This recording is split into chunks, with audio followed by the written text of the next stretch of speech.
Okay, let's dive in. If you feel like your life is just this constant wave of things to do, tasks piling up, emails overflowing, and you're always feeling like you're drowning, trying to catch up, and you know deep down that thought, you are never going to get caught up, well, you're definitely not alone. It feels like the modern world is almost designed for that overload, And doesn't it it? really is. That's the reality check. Mm. Look, you will never clear the entire list. It's just not going to happen. But, and this is the good news, our sources, drawing from a lot of productivity research, they offer a really actionable system. It's built around, I think, 21 specific techniques, all designed to help you boost your output and, maybe more importantly, beat procrastination. Right. So our mission today is pretty straightforward. Cut through the noise and give you the most powerful, the most immediately useful insights from all this material.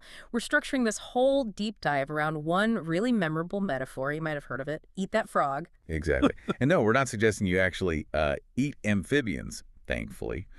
The frog, in this context, it's your biggest, most important task.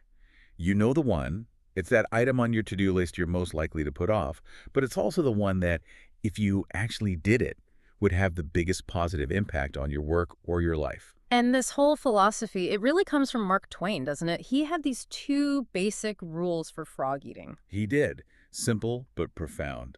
Rule number one, if you find yourself having to eat two frogs, well, you eat the ugliest one first. Meaning, tackle the biggest, hardest, most important job right away. First thing. Yep. And rule number two is, I think, absolutely crucial for anyone who struggles with procrastination. If you have to eat a live frog at all, it just doesn't pay to sit there and stare at it for too long. To jump in, start immediately. Start immediately. Don't overthink it. Okay, that immediate action sounds good, but let's be honest, that bigger, uglier frog, it feels intimidating, right? How does just starting help override that initial fear or resistance? Because the payoff is almost instantaneous. It's psychological. The moment you complete a significant task, your brain releases endorphins. It's a natural high. Ah, okay, so you get a reward. You get a reward. You feel happier. You feel more capable, more confident. And it's not just a fleeting feeling. Our sources talk about this, creating a kind of neurological loop, a positive addiction, they call it. You start craving that feeling of accomplishment, of contributing something valuable. So you're actually motivated to find the next big task just to get that feeling again. That's the engine driving things forward. That's the engine. But, before you can even identify which frog is the ugliest, you need to know what you're actually trying to achieve. Which brings us squarely to the first pillar of getting things done, clarity. The first technique is all about setting the table. Setting the table, I like that. So it's about preparation. Exactly. Preparation and clarity. The number one reason some people get, like 10 times more done than others, isn't raw talent or ability. It's clarity. And the rule here is incredibly simple but powerful. Think on paper. Think on paper. And the statistic that backs this up is kind of startling, isn't it? It is. It's almost hard to believe. The material suggests only about, 3% of adults actually have clear written goals. 3%. Wow. But get this, those 3% consistently achieve 5 to 10 times as much as people who might be equally skilled, equally intelligent, but just keep their goals swirling around in their head. So the simple act of writing it down forces a commitment. It makes it real. It absolutely does. Yeah. Writing forces you through what our sources call the 7 necessary steps. You have to define the goal properly. You need to set a deadline. You make a list of all the little tasks involved. Okay. Then you organize that list into a plan. You sequence it. And then, this is the kicker, you take action on that plan immediately. Even just one small step. Writing transforms a vague wish, like I want to be more productive, into something concrete you can actually tackle. Okay, so you've saw it on paper. You've got this potentially huge list of tasks. Now what? It can still feel overwhelming. How do you filter that? That's where the classic 80-20 rule comes in, the Pareto principle. And it's fascinating how often we get this wrong or don't apply it rigorously. And Right. We know the principle, but applying it. applying it is key. The core idea, as you know, 20% of your activities will typically generate 80% of your results.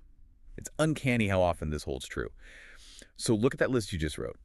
Chances are 1 item out of 10, maybe 2, is worth more in terms of real impact than all the other 9 combined. That's your vital few. And the trap is? The tragedy really is that most people procrastinate on that vital 20%. They procrastinate on their frogs. Instead, they keep busy with the easy 80%, the trivial many. They're busy, sure, lots of activity, but they confuse that activity with actual accomplishment. They are moving the needle on what matters. So it's not about how much you tick off the list, it's about what you tick off, the importance of the task. Precisely. Which leads us directly into the next strategy. Considering the consequences. Method 4. Considering the consequences, okay, how does that work? Well, the sources say the mark of a superior thinker, someone who's really effective, is their ability to accurately predict the consequences of doing something or not doing it. Ah, so it's about foresight. It's foresight, exactly. If a task or project has potentially huge positive consequences, maybe it unlocks major funding or lands a key client that has to be a top priority, that's likely an A task, a frog. Makes sense. And conversely, if not doing something carries potentially large negative consequences like missing a critical deadline, failing an inspection, then that task also becomes urgent, a high priority. Ignoring it has big downsides. So thinking long-term actually helps you make better short-term decisions. It helps you identify the real frogs based on their future impact, positive or negative. You've got it. Long-term thinking improves short-term decision-making. It cuts through the clutter of the merely urgent but unimportant tasks. And this ties into what the material calls the law of forced efficiency, which is There's basically... never enough time. Exactly. There is never enough time to do everything you could possibly do. But, and this is the empowering part, there is always enough time to do the most important thing, or things. You have to accept that your list will always have undone items. The real skill isn't clearing the list, it's choosing which critical items get done first. Okay, that makes a lot of sense. Prioritizing by consequence, accepting you can't do it all. But how do we figure out what those important things should be, especially in a work context? This sounds like it connects to the idea of key result areas, or KRAs. Absolutely.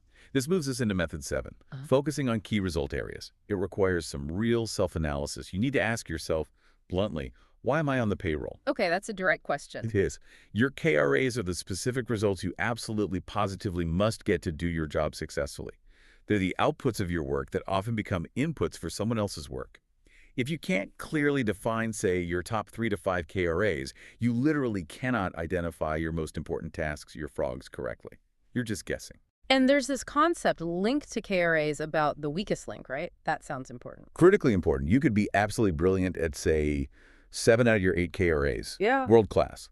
But if your performance in that 8th KRA, maybe it's communicating complex data clearly or managing client relationships, if that one area is weak, it sets the ceiling for all your other skills and abilities. Wow. So one weak area can hold back everything else, even if you're excelling elsewhere. Correct.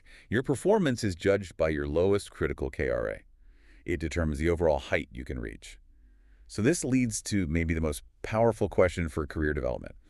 What one skill, if I developed and did it in an excellent fashion, would have the greatest positive impact on my career? And the answer to that question probably points directly to your biggest, ugliest frog right now. Very often, yes. Yeah. That skill is likely tied to a key result area where you need to improve, and working on it is probably your most important task. Okay, so we've identified the frog using consequences, KRAs, the 80-20 rule. Now we need a practical day-to-day tool. Let's get tactical. How about the ABCDE method? That sounds like a way to organize the daily list. It is. Method 6. It's a simple, quick, but really effective prioritizing tool you can use every single morning as you look at your list.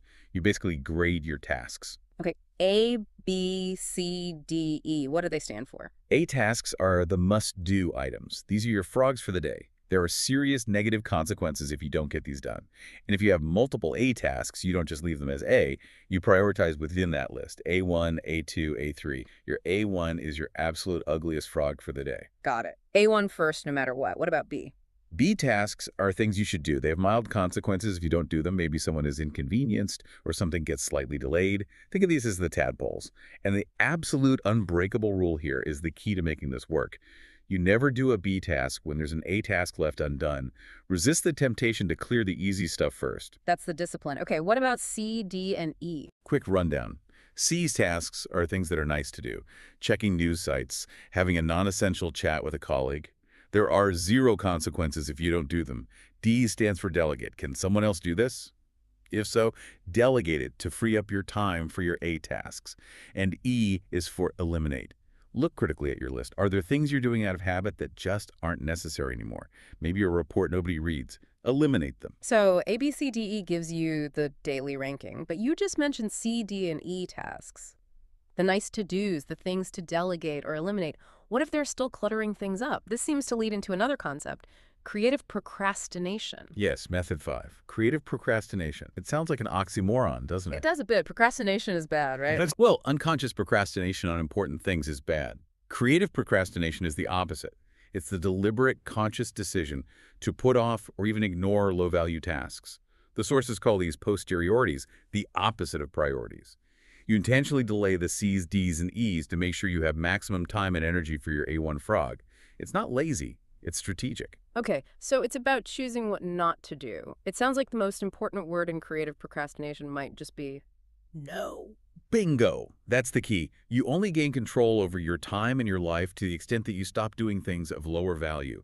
We're constantly bombarded with requests, demands, and distractions.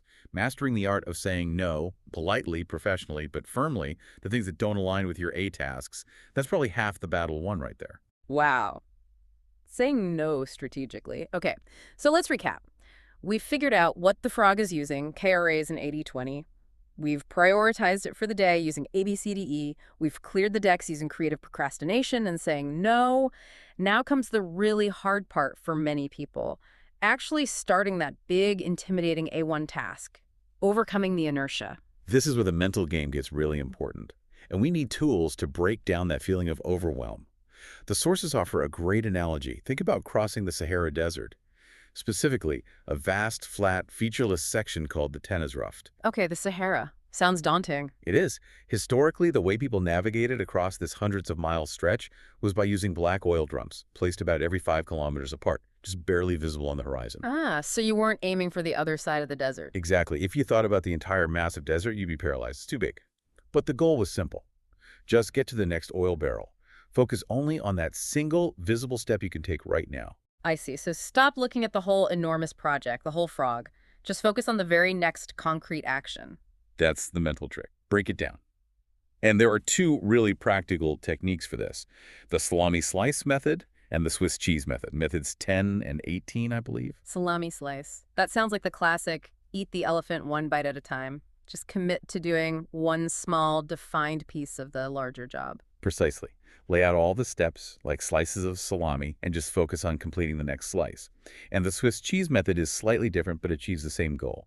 You decide to punch a hole in the task, you commit to working on it for just a very short burst, maybe only 5 or 10 minutes, and then you give yourself permission to stop. Only 5 or 10 minutes. How does that help? Because of something psychologists call the compulsion to completion, or the Zeigarnik effect, our brains don't like unfinished tasks. Once you've started, once you've put that small hole in the block of cheese, it creates a mental tension. You've made progress, you've got a little bit of that endorphin rush, and it actually generates momentum. Often, you'll find you want to keep going after that initial 5 minutes. It bypasses the initial hurdle of starting. So you use that tiny first step, that small slice or hole, to trick your brain into starting and maybe even get that positive feedback loop going. And once you've started, once you have some momentum, how do you keep it going? How do you maintain that speed? That's about developing what the sources call a sense of urgency. Method 20. This isn't about frantic, stressed out rushing. It's about developing a bias for action. A bias for action, meaning Meaning, you move quickly and purposefully on your important tasks. You get things going and keep them moving. When you work like this, you often enter that state psychologists call flow. That's arguably the highest human state of performance, where work feels almost effortless, you're fully absorbed, and you're incredibly effective. Developing that sense of urgency helps you get into flow more often. A simple mantra when you feel yourself slowing down or delaying is just, do it now. Do it now. do it now. Okay. But what's the biggest killer of that flow state, that momentum? I suspect it's multitasking or getting interrupted. You suspect correctly. And that brings us to maybe the single most critical execution strategy for peak productivity. Single-handling every task. Method 21. Single handling, meaning once you start, you don't stop until it's done. That's the ideal. The research cited is pretty stark. The common tendency to start a task, stop, switch to something else, then come back. That can increase the total time required to complete the original task by as much as 500%. 500%. That's staggering. Why so much? Because every time you switch away and then switch back, your brain has to essentially reload the context. It has to recall the objectives, where you left off, what the nuances were. It's incredibly inefficient, like constantly restarting a computer program. So the discipline here is simple, but it sounds really tough in practice. Commit to working on that A1 task, your main frog, without interruption until it is 100%